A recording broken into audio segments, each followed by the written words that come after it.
Il y a des mystères sur l'auteur des vers, il y a des mystères sur le ou les orfèvres.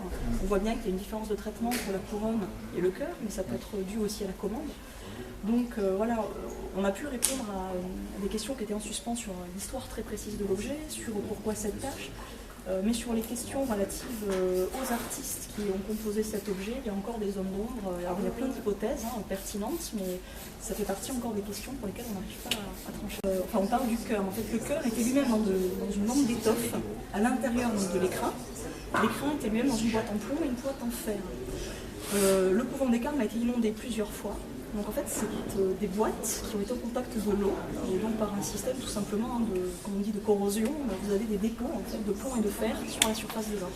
On s'est posé la question pendant longtemps, mais que sont ces tâches? Donc on a mené un certain nombre d'analyses voilà, sans aucun impact pour l'intégrité physique de l'objet, qui nous ont permis de répondre à ces questions. Vous pouvez nous lire ce qu'il y a dessus?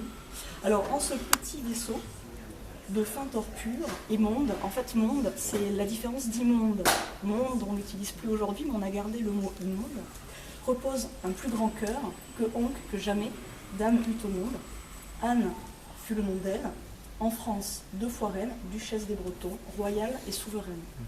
On a la date de 1513, ancien style, alors qu'en fait, évidemment, elle est née dans notre calendrier aujourd'hui, elle est morte en 1514.